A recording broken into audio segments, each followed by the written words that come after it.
I love coming to Michigan. Everything works at the University of Michigan. And there are really smart people here, and there are a lot of you. The scale of this institution is quite humbling, and especially in this nascent field, to see such a lively trans-institutional, or intramural, trans unit, whatever I should say, group engaging in this activity is really humbling and an honor, and I look forward to learning from you. I usually, when I've given these remarks, versions of these remarks a couple of times before, I have to have some slides, talking about how ubiquitous digitally mediated data are and how Coursera is going to change, not Coursera, but how online learning is going to change higher education. But you all know that because you're among the most sophisticated audiences of this activity in the world. So we won't do any of that. I am going to speak in fairly large brush strokes today. I'm going to give you Schoolhouse Rock versions of very large pieces of political history. And I'm going to do that with a lot of humility, of course. But I also think we are at I'm convinced we're at a moment of epochal change in the sector. And because there's so much tumult in higher education nationally and globally at this moment, it's really easy to get caught in the blizzard. And it's harder to stand above the weather for a little while and try to make sense of what's going on in sort of macro organizational terms. So I'm gonna be up at this Schoolhouse Rock level, and I'm gonna do it for fairly pointed purposes, and I hope you'll bear with me on that. And I hope that it'll be useful. The times that I've spent with Michigan scholars in the past have been sociologists, and several of them are here, and they've been co-authors with them. I've been studying the political economy of higher education for about 15 years.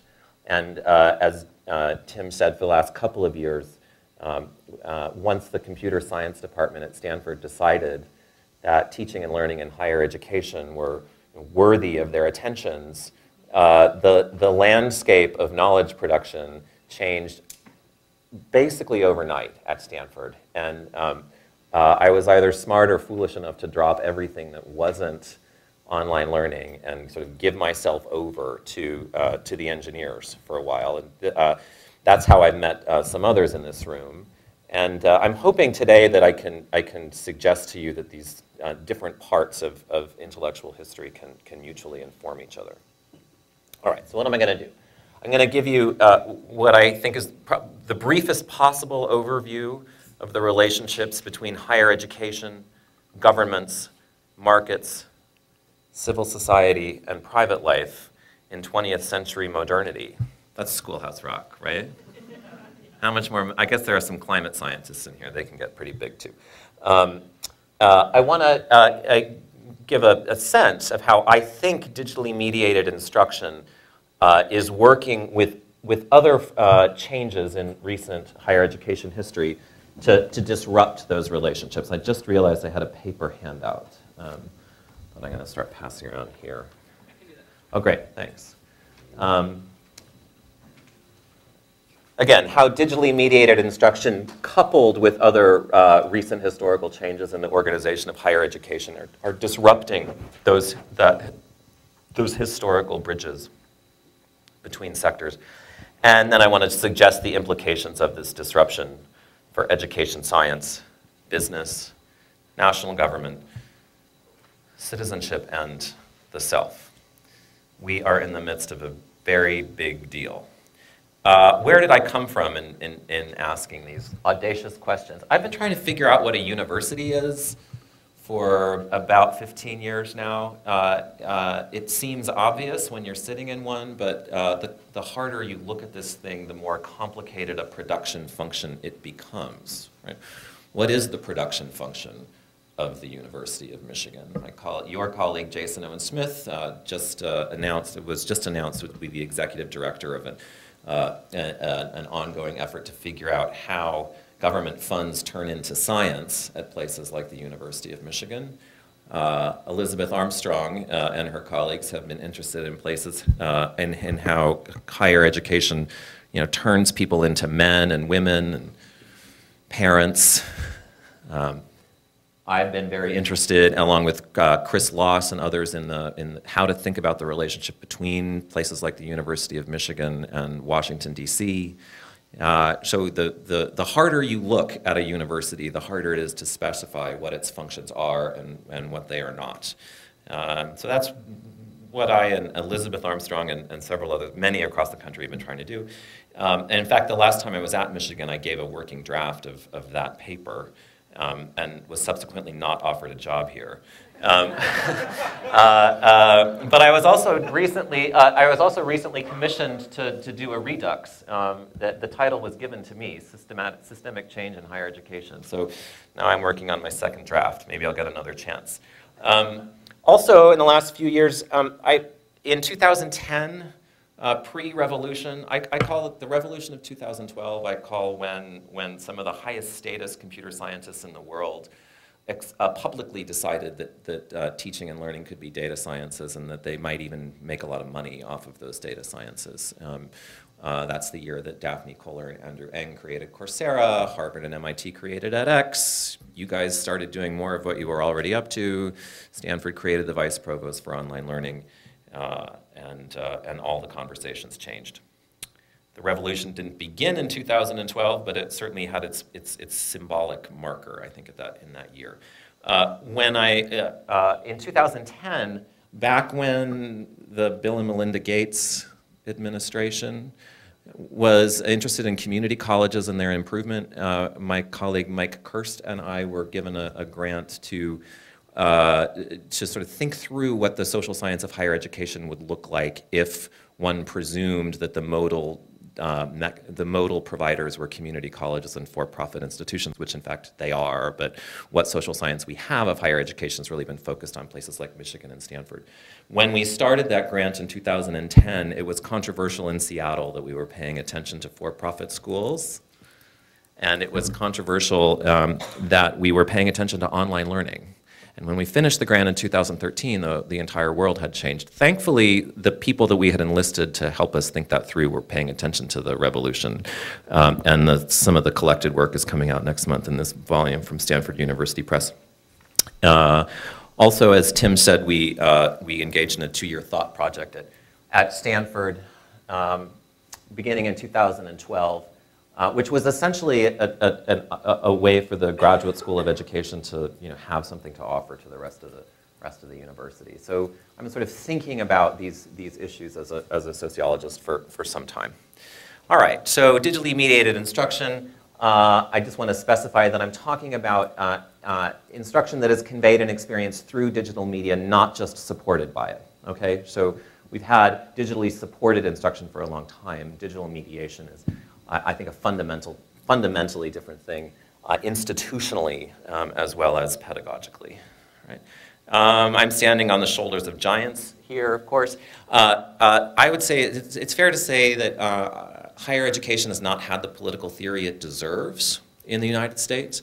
The reasons for that are complicated and interesting. Pamela Walters at Indiana writes a lot about this. But the big reason is that Americans, for ideological as much as intellectual reasons, have segregated the study of education from the study of the welfare state. Welfare state is politically problematic in the United States. Education is the solution to everything. Right? Welfare states are part of the government project of the production of modernity. Education is part of the production of modernity, but in a semi-independent way.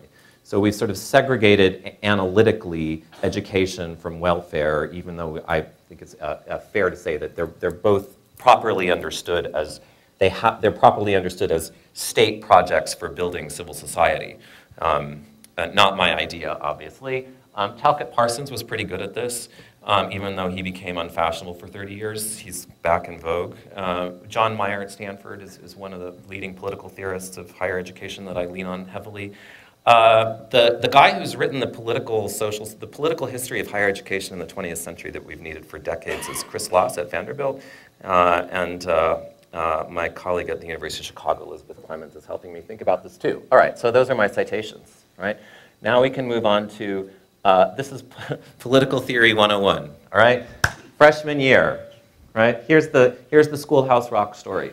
The big story of post-Enlightenment modernity is the creation and incremental expansion of the unit in the upper left-hand corner of my image, right? The rise of the state is the preponderant institutional accomplishment of modernity. As the state gets built, it supersedes other organizational systems that come prior to it. It doesn't replace them. It doesn't replace churches and families and clans, but its power superordinates all of the others. So my example of this, my favorite example of this is the rise of citizenship as a fundamental a category of identity, right? One doesn't cease to be a mother or a daughter or a slave or an employee because one is also a citizen. But citizenship provides the sort of legal and normative foundation on which all of those other identities are built. You think about this, the modern state as a massive bureaucracy that encompasses basically every component of modern life at some level. That is in Meyer's sense, the triumph of the organizational expression of Enlightenment modernity is the production of these things called states, which create citizens. The other, as the state rises, other spheres of life that were held together or experienced simultaneously get parsed into and segmented into different sort of sectors of the life world, as Habermas describes.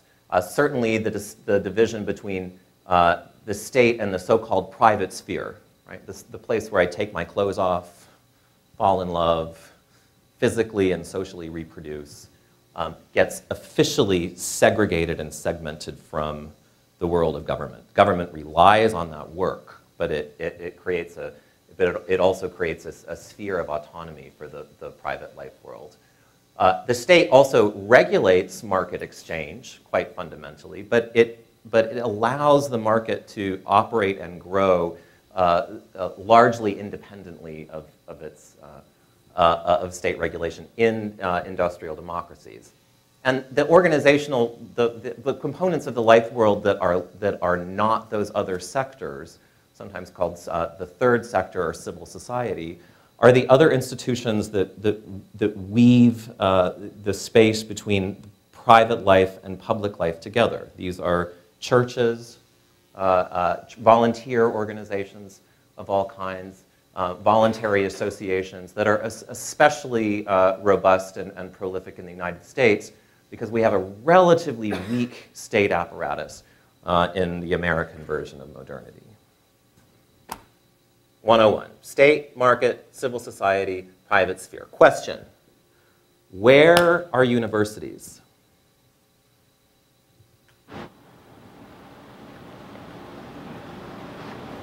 Private market. More? There's a lot of private universities, and there's a lot of, and university requires that monetary exchange to function, so they rely on the state. There's obviously a lot of connections. Who says market? Who at the University of Michigan says state? Who says, who has ever sent their child to a residential private college says private sphere? Right. Who at a university that has long prided itself in being of service to the public good says civil sphere? Bing, bing, bing, bing, bing, bing, bing. It's all of them, right? This is the hub metaphor that several of us and I worked out in this 2008 paper. Now, obviously, the image is not to scale. The University of Michigan is big, but it's not as big as civil society, all right?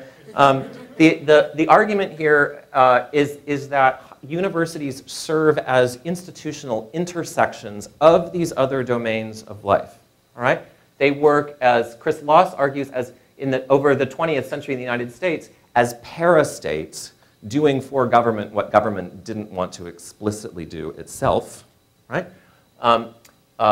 Certainly serving to develop and expand markets, either in the production of human capital or in the production of market valuable knowledge and information. all of us who send our children off to private residential colleges or public residential colleges understand that the work of parenting, of reproduction, is very intimate reproduction, is shared with universities. And universities embody a great deal of civil society as we currently explain it. I was walking across the, what is it, the X? Is that what you call it? The X? The dyad, sorry. I was thinking, and like, how much public sphere in the United States happens on US university campuses? If we didn't have physical university campuses, how much public sphere would there be, right? After the malls and the main streets that no one walks down anymore, right? So the institutions themselves sort of embody a great deal of civil society. What I argue, and others make higher education so complicated as a production function, or as even to theorize, is that they have components of each of these dimensions that mix variably cross-nationally and variably historically. So the famous contrast with the United States are the Nordic countries, in which the state is much larger and encompasses a great deal of basically all of higher education. And then in countries with growing private sectors like ours, where the market is a much larger component of this dimension. These relationships are nationally variable and also historically variable. And what Loss and Rebecca Lowen argue is that places like Stanford and the University of Michigan came to hold together a certain version of modernity in the post-World War II era, right? There were these massive social engineering accomplishments that held a certain period of post-World War II affluence together. And that places like Stanford and Michigan did a lot for the United States and its geopolitical projects during the Cold War, right? The University of Michigan and Stanford University were elaborately underwritten by government, always implicitly and often explicitly, because we were servants of the United States and its geopolitical agendas in the rest of the world. Well, and I have well, the Cold War ended. Well, we thought it ended, right? And a Proposition 13 created what Isaac Martin calls a permanent tax revolt, which turned citizens into taxpayers. And so now we're not, citizenship is kind of like this bundled subscription to mediocre services, right, that you're trying to get out of as often as possible. You get the premium version, and I don't need to explain this to those who work at the University of Michigan. So the end of the Cold War, I have argued elsewhere, precipitated this ongoing renegotiation between higher education and government about who the master patron of the university would be. So the Cold War university, yours and mine, our primary client was government, the United States federal government, and secondarily state governments. And now your university and mine seek clients and patrons from all over the world. We are global. But we still enjoy elaborate dispensation from government, right? So we take anyone as our client, but we're still tax exempt in the United States. So there's, I have argued, an ongoing renegotiation of, and Michigan is the ideal place to see that, of what a public university is, or any university is, relative to government. And that's been underway for 25 years, and then the revolution of 2012 happened. It's in the context of a changing institutional ecology that, digitally mediated instruction came on the scene in a very powerful way. So let me suggest how this ecology has been changing over the last 25 years, and then I think that'll enable you to see why I think this is such a big moment at present. I'll talk for 10 more minutes. All right, so there we are in 1963, which I like as a year because Clark Kerr wrote The Uses of the University. It's still one of the best 200 pages on higher education ever written. And it didn't anticipate the Berkeley free speech movement at all, which I think is kind of cool. But you know, it was kind of a great world at the University of California at Berkeley or San Diego or Santa Barbara. Or we used to build those things in the 60s. That's the world that held together. Things changed. There had always been an active private sector supplying higher education. So there's been a market for all sorts of educational products throughout the 20th century. Only after 2000s do you get these new philanthropies, all right? So the Cold War University was the East Coast industrial era fortunes had a consultative relationship to the Cold War University. Ford, Rockefeller, Mellon, often through the Social Science Research Council, helped to architect places like this. At the beginning of the 21st century, vast new forms of wealth were deployed in toward the official purpose of educational improvement. The Lumina Foundation in Indianapolis, which was accomplished through a legal redesignation of $1 billion in assets from a student loan clearinghouse, was redefined for the purpose of improving higher education, and Bill and Melinda Gates decided that higher education was worthy of their attention soon after Warren Buffett gave his gift, aligned his fortunes with Seattle. And so you have a whole new category of money, very large money, deciding that that higher education must be re-engineered. Happens in the span of our careers. You get and from Silicon Valley, so I've had to pay attention to this kind of stuff. The rise of social entrepreneurial efforts, often officially not for profit, that are thinking optimistically but also creatively about how things like this might be used in the service of higher education. How many of you have heard of University of the People? Raise your hand. Hi. Yeah. Good old University of the People, started in 2009, I believe, by a Israeli entrepreneur named Shai Reshef, who had successfully sold to for-profit higher education firms. I think created the imaginary for subsequent innovators. It's still around, actually, with 1,300 students, I believe. Of course, this is all happening in the context of a gradual dissipation of state and federal support for higher education, right? So it's still officially public, right? But we haven't grown seat capacity in public post-secondary education in a generation. You know the story about changing financial relationships between state legislatures and universities. So you get this kind of gradual, over the period of a generation, pulling away of the state. It hasn't disappeared, but it's more distant from an ever more complicated ecology, right? And then you get new for-profit providers. Again, online education is hardly new in 2012. It's really the status of the scientists and the money and the universities that were paying attention that changed. And then, of course, other social media companies that are interested in either performing education-like services or in mediating the credentials of other education-like services. And I'm suggesting that at this moment in history, we've gotten to a point in which the entire the center of gravity of the entire institutional ecology has essentially shifted. So government hasn't disappeared, but it doesn't have the financial, let alone the technical resources to build the research foundation for the enterprise, right? It still regulates. It still has normative power.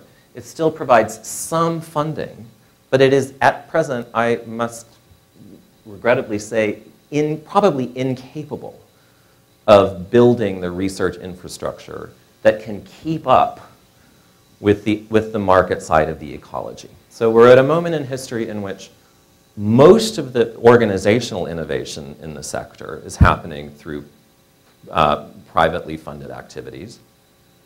Most of the data that are being produced on higher education or maybe not most, a great deal of the data on the meat and potatoes of higher education, teaching and learning, is being produced by or mediated through for-profit firms.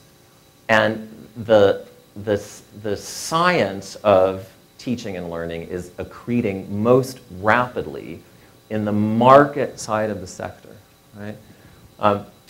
I think this is largely driven by the fact that the revolution of 2012 is driven by the fact that the data streams themselves are no longer in control, not only of our government, but of any government, right?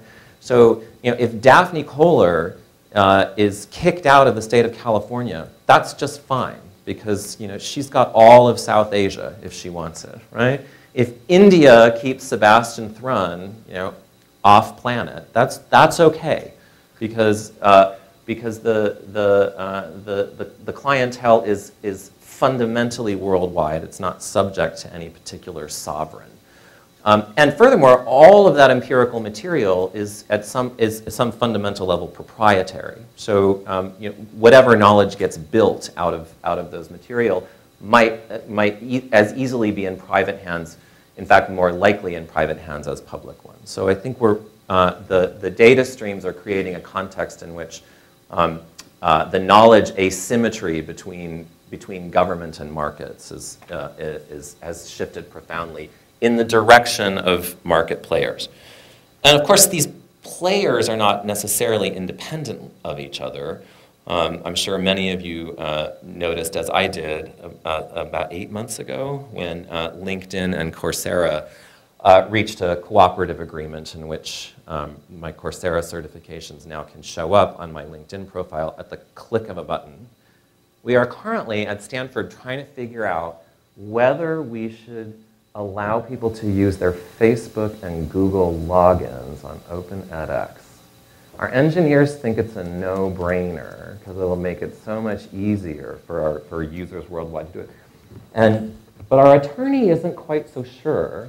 And frankly, I'm not so sure either. Right? Well, what does it mean for Stanford University to use a for-profit firm as a portal to its own educational service?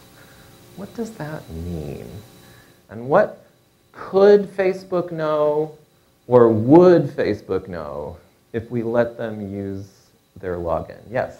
I'd say that just outsource your authentication and unify the authentication, which makes it easier to merge data sets. And authentication is a no-brainer too. Right? You think so? You think it should be yes? Right. Because what makes it a no-brainer? Because you want to solve the problem well, and you want to do it a couple of times, not a zillion times. Mm-hmm. And when it comes to merging data sets, you really want identifiers that are shared between as many applications as possible. Others? Yes? I think the question and the response actually raise an interesting dichotomy, which is that we're struggling with here right now about the difference between technical solutions and the social and political consequences of those solutions, which are operating in totally different worlds, but are suddenly clashing. And we're unclear how do you think of that? We haven't decided. I think something you said earlier about citizenship actually fits really well here, because in some ways Facebook is an online citizenship, and so if you start to now outsource your citizenship process to these other companies, what might that mean? That's good. I like that. So, and I don't mean to point at you, right? So, I mean, one of the things we've thought about is if you think about universities as quasi-sovereigns, all right? The state, the nation of the University of Michigan, right? It has heraldry and colors and ceremonies and honorary citizenship statuses, right? And I think that's been one of the great powers of universities. Well, it has been since their medieval inceptions, is that they offer a kind of diplomatic exceptionalism relative to actual states. But your notion of a what did you call it, a digital citizenship? Yeah, that Facebook itself is a kind of digital state, right? That now comprises 20% of the world's population. There's a lot of good data in there, but it also has symbolic implications for the relative prestige or primacy of one organizational system over the other. All right, so some implications and then I'll be quiet. For science, obviously a huge, huge opportunity, just mind-boggling opportunity for science. You all have figured that out. Raises very large questions about data standards, sharing, and governance. who and what is interoperable with who and what, right? What parts of that segmented world, right, private life, civil society, market, and state, would we like to have linked, right? To what should we keep? To what extent do we want to maintain boundaries, data stream boundaries between these different organizational domains? And to what extent is that just so 20th century, right? And we need to embrace data integration. And this is an important way in which I think the technical questions that organize a lot of our discussions in communities like this one have profound political implications. Profound implications that we rarely think about sufficiently. For government, there's like I said, the rapidity of data accretion is at such a pace that I just can't expect any government to keep up with it. Switzerland can't keep up with this, right? Which I think it's not unprecedented in the history of science by any means. That this happened before, but it should be sobering for us. I think that our capacity to do things that are a great political consequence are far outpacing the capacity of our government to even comprehend, let alone manage. And the Podesta report made that clear, I think, actually. There's a uncle crying in there, which I think is useful. What else did I say? Implications for government. Oh, yeah, education is fundamentally transnational now, right? So the whole notion, I'll do that in a second. There's another one for that. Oh, how do you regulate something that's transnational from the moment you do it? And finally, for citizenship in the self, I guess I could walk out here and look at the stuff with you. I've talked about this at greater length elsewhere. The self may no longer be a national subject in the same way. If you think about the fundamental role that schooling has played in the cultural production of citizenship, right? I'm a citizen of the nation of Michigan, right? I'm a person in the I am a national citizen, and schooling has taught me to be Finnish or American. We talk about global citizenship all the time, oxymoronic though it may be. But in fact, at this moment in history, to the extent that education itself is delivered through multinational media, it may have deep identity consequences. The self, very much with this already underway, comes to be seen as a portfolio of capacities or a resume or a list of badges that's constantly growing. The self can change over time. She can get re-credentialed, right? She's always learning, right? So she may in fact be a different person tomorrow than she was today. So the whole notion of a self may be more fluid than ever before, and I already talked about the implications for national identity. That's all.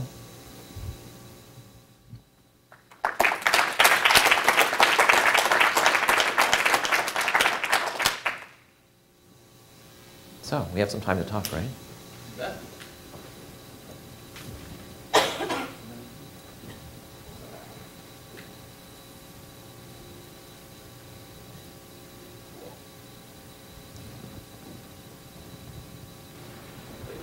So in the 101 version, we have state, market, civil society, private sphere. And it seemed like you talked back and forth about it as a production function, so whether it serves to produce something in that sphere, as well as talking about it as in terms of a regulation mechanism.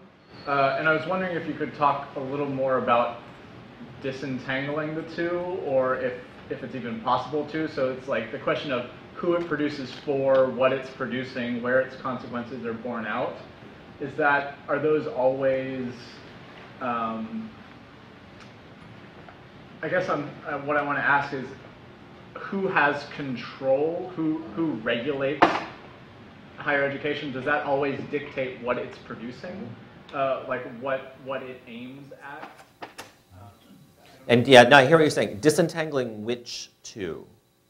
I mean, so your main story seems to be one between market and state, if I'm understanding it correctly. We're moving away from a state has large financial control. Preponderant influence, yeah, uh-huh.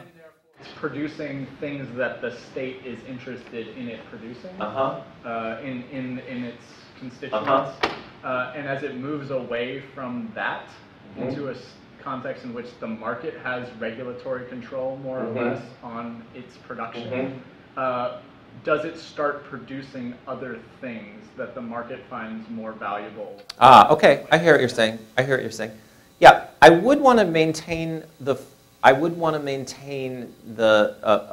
an institutional plurality. It's not just state and market, it is also these other things. I mean, one of the peculiar magic of universities, and what I think actually makes them politically invisible, is that they simultaneously partake in multiple authority regimes and multiple financial streams, right? So the University of Michigan can pretend that it is above any particular institutional domain because it can always put its foot over here. It's like, yes, we're part of the state of Michigan.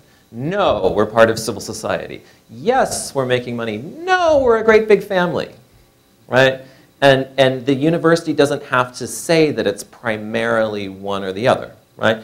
So, and that renders it politically invisible because it can always shift, right? But I just want to suggest that it's not just we're moving from a public higher education to a private one. We're moving to a higher education in which not only the capital that's feeding the machine is coming more and more from agents other than government, but knowledge production itself is being authorized by non-government sources in ways that it hasn't been on this scale before. Actually, I hadn't thought about that before, but maybe it's the authorization of knowledge production is coming from startups in my backyard rather than from Washington. Right? In the Cold War, Washington commissioned my backyard to make knowledge on its behalf, and then couldn't control it once it was built. Right? But the federal government is not in the knowledge production commissioning business when it comes to digitally mediated instruction, compared to Seattle or Indianapolis or Sand Hill Road. Yeah. So first, that was great, thanks. It's rare that a 30-minute lunchtime talk helped me completely reframe things I was struggling with. So that was really useful. One of the things I was struggling, I have this sort of working hypothesis.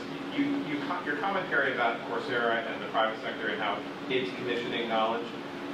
So my working hypothesis is that it's impossible to make money on education. If you're making a lot of money on education, you're probably not doing the education as well as you could.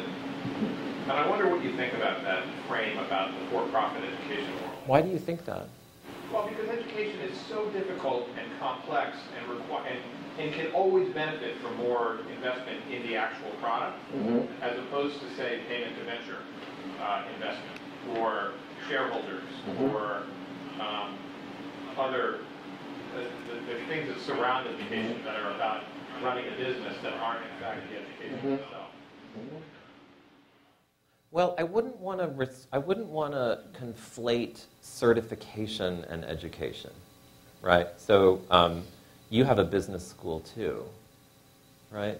And they've grown one of the big stories of the 20th century of the second half of the 20th century is the meteoric expansion of business schools. I don't think business schools have expanded because there's so much business knowledge that's leaking out of the business schools that we already have. Right? We absolutely must have. So, and it's not clear to me that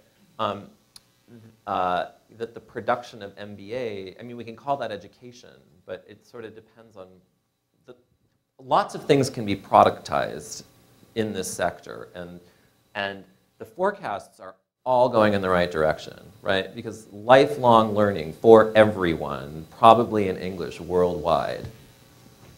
I mean, we'll never get enough of it. Is it education? I mean, is it learning? Is there substance there? So I think there's huge growth opportunity. Yeah. Where do you put the No Child Left Behind in this scheme between the state, the market, and the private? Good. Okay. So I'm tempted to, like, if the digital revolution hadn't happened, I would have devoted the rest of my career to sort of theorizing this institutional domain. And I'm tempted to think that actually all schooling is in the center. That schooling is the mediating institution between all these sectors. Just in terms of like sharing personnel. Schools share personnel with each and every one of those domains. K-12 education is very different because it has a much more politically complicated than higher education because it's kind of baked into local and regional politics and race politics in the United States very differently. So I think one of the reasons higher education is so dynamic at present, it's largely unregulated, right? So, and I think that's a huge opportunity for a lot of us. No Child Left Behind kind of sensibility is bleeding over into higher education. The accountability revolution has come. Right. That's right. The accountability revolution has come. But it's still in this vein of measuring education in ways that look like things that the market can then take advantage of and then produce data artifacts that start to get uncomfortable for people in the private sphere, just as they have in K-12 in Bloom disaster. That's really good, Stephanie. So, two things. One is, as my colleague David Laboure says, higher education was always the solution in 20th century American politics, right? We were getting people college ready, sending more people to college, right? And then college worked its magic and everyone became middle class, right? That's how it was supposed to work, right? And then that stopped working for various reasons. One of the reasons is because we got so good at access that we created a whole new population of learners. But so I think that is one major shift, is that the accountability revolution that transformed K-12 education has come to post-secondary education. What post-secondary education will do with accountability is an open question. Public schools had to have federal government financing, basically. Higher education, I mean, if we talk about post-Title IV around here, they say this a lot in Silicon Valley. Everyone's weaning themselves off of Title IV, right? How do you have education businesses that don't require any federal subsidy, essentially? So accountability will come. I don't know how much muscle the federal government is going to have over that transformation. I think it may well be as well driven by venture capital as by Washington, sort of results-driven imperative. But it's a good, could there be an NCLB in higher education? I think the answer is probably not. But accountability, yes, but government-based accountability, I'm not sure. Will Michigan allow that? Here's a question. For example, so the gold standard in educational evaluation in K-12 education are very careful value-added measures. Right?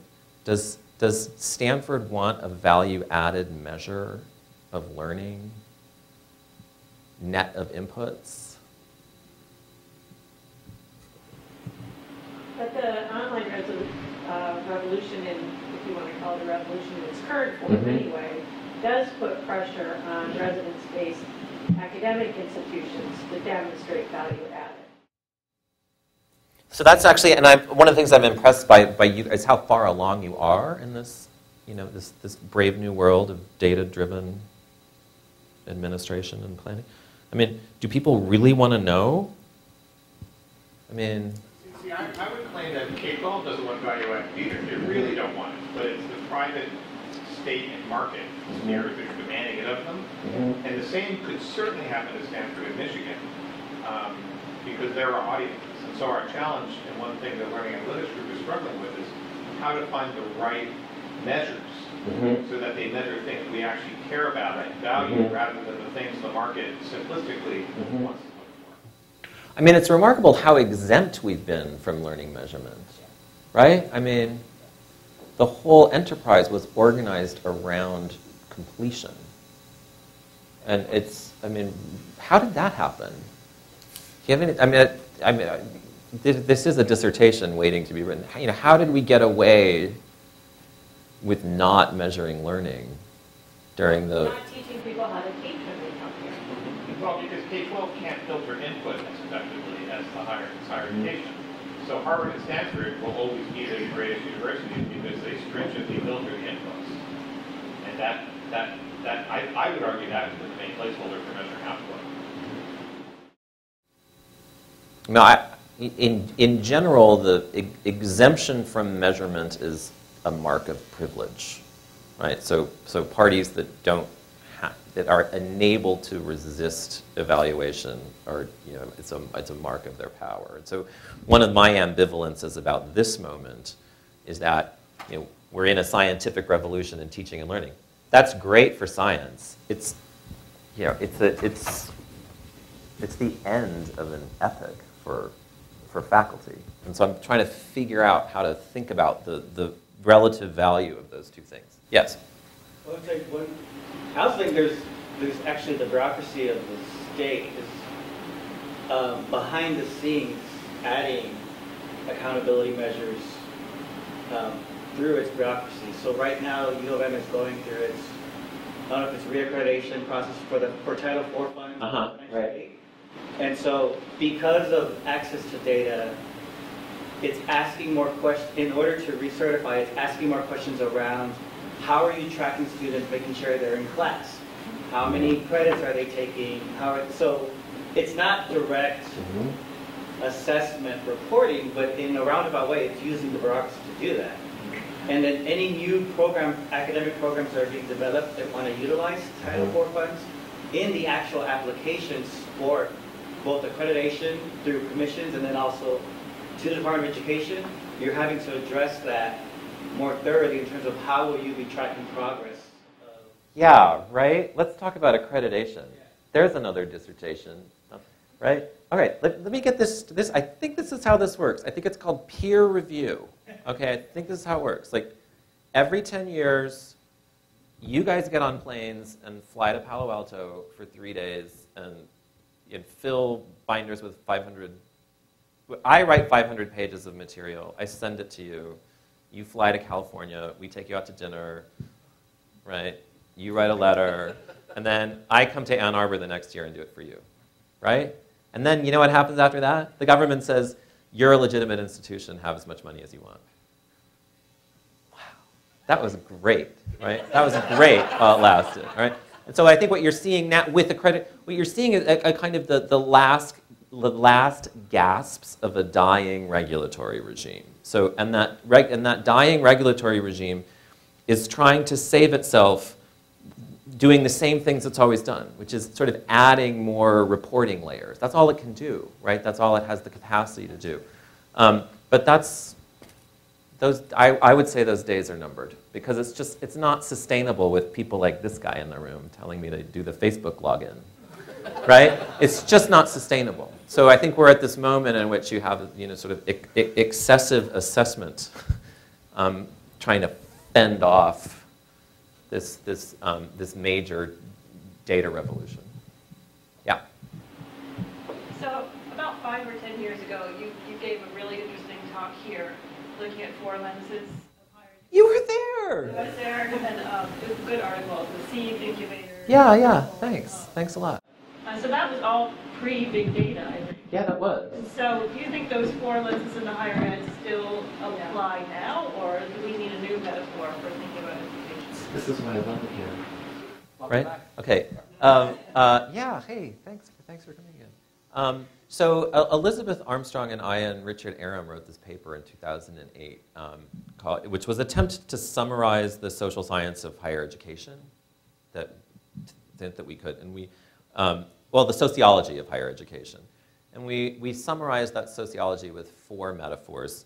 Civ was a metaphor for the stratification functions of education generally. Incubator was a metaphor for the socialization function of higher education. One becomes someone and something different as one moves through the time and space of college. temple was a metaphor for the sacralization of knowledge function that universities have. So you know it's real knowledge if there's an academic department in LS&A, right? Then it's real knowledge, right? And it's sort of on its way to being knowledge if it's a center or a program or an institute or a project on, right? But sort of having a bureaucratic location in the university is a way in which knowledge gets certified in contemporary societies. And hub was the metaphor we used that I tried to build on here, which is that universities sort of existing as trading zones between these different institutional domains. The thing that I think has, that I added to the list subsequently, the quasi-sovereign function of universities I think is really important and truly precious, I think, for places like yours and mine. The fact that the Americans believe in something called a research university, and God love them, they still trust us with their children. Whether or not they should, they still trust us with their children. So that we exist sort of, we've always existed somewhat independently of government, has enabled us to be much more nimble than other components of the US state, right? So I think that's a big one. And the other thing that's changed for me, and you can see I'm just still working it out, is that to me there's something quite fundamental about the fact that education data throughout the 20s has always, as long as we've had education data, it's been a product of government commission, government, sometimes philanthropic, but usually government patronage, right? The model are national censuses, right? That's why researchers love Norway, because all the data sets are integrated, right? But education data have been the product of government. And now the best data streams are products of firms. That's never happened in the history of modernity, that education data are being produced primarily by private rather than public entities. Yeah. Yeah, so I guess what I would say with the... Oh yeah, she's a co-author. Exactly. I should have thrown it at Elizabeth. Incubation Temple Hub is that this transformation that Mitchell has mapped out here and that is still very much kind of undergoing and we don't really know where it's going to go, is reworking all of these things. Like, I'm very interested in the inequality aspects of this. How is this digital mediation or education, how is this going to work out in terms of the increase or decrease of inequality both nationally and globally? I don't think we know, but everything is changing. The kind of incubation function, in the sense that that's been very much enabled by the kind of co-residence, like the four-year residential experience is often what produces that. But are there other ways to produce selves in ways that don't require physical co-residence? What do those look like? And so in all of these things, the metaphors are still, I think, useful, but everything is up for grabs and change. And they're not complete. They're not, I mean, universities are also factories. We do produce stuff. We don't know how to measure it very well. Yes? So as you were going through the 101, I started to think about, what we do in each of these different areas. And this question is kind of about democracy, protest, demanding rights, ties in a little bit to citizenship and identity. So previously we had the ability to march on Washington, right? To demand of the state something. And then I really like this term, this quasi-sovereign for the university, because we could protest at a university. We could demand speech rights and freedoms at university, often where government wouldn't give us this, the university culture would. As we move into this commercialization and privatization, private companies having access to, and maybe sometimes exclusive access to, all of this knowledge, will students, will society be able to make the same demands there? And the only example that I could really think of was this March on Wall Street, right? This 1%, which was taking a protest directly to the group that maybe you were hostile towards to make those demands. will our learners, as they're evolving and identifying themselves, be able to demand these rights from Coursera? Could Coursera hit the mute button and start taking away some of the rights that learners have obtained through protest at quasi-sovereigns? Were you going to say something? I love this question. One of the thoughts that I have with it is that the government that in the corner up there, I really believe that's really a government of the corporations, of the people, of the other three sectors, right? And the moving away that's in that picture is just a moving away of the thing that doesn't quite work. And whatever emerges out of that as regulatory and that serves the purpose of government it's just something that emerges from Coursera and LinkedIn starting to work together, or whoever it is that starts to work together. I think nurturing that is what's really a way of ensuring that something positive emerges that does keep the private contributors in check and in balance. What's your name? What's your name? Jerry? That, I hear a lot of that back home.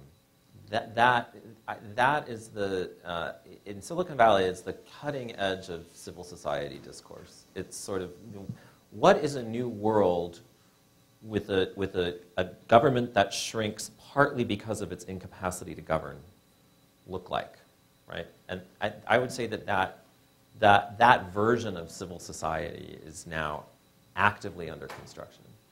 And I think it's a thrilling time political theoretically, because is Facebook a state, right? It has more data than any state. It knows more about its citizens than any state knows. So how do I think about that, right?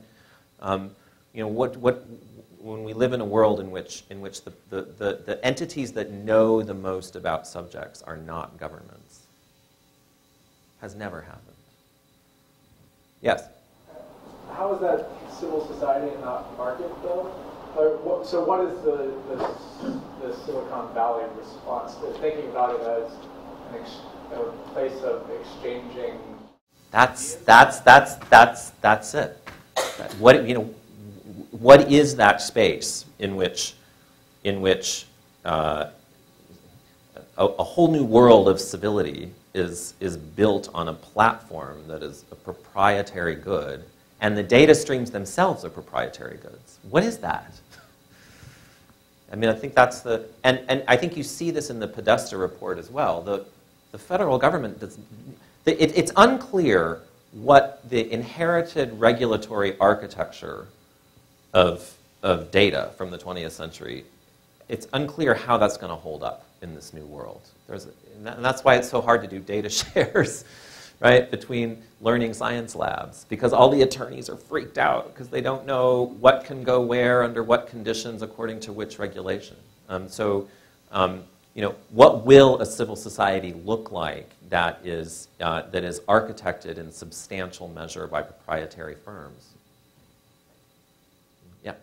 Do you think that universities, public and private, have a responsibility to play a role in answering that question? In a way, for me, playing my cards is not allowing or engaging in relationships with vendors who hold that kind of exclusive access. Absolutely. I think we should take our quasi-sovereign status and get on every bully pulpit we can. I just don't know what we should. I don't know what we should say.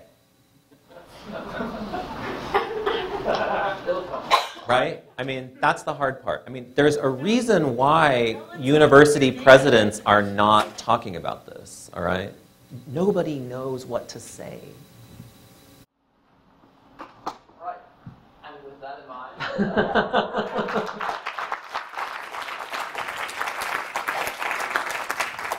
Thanks a lot.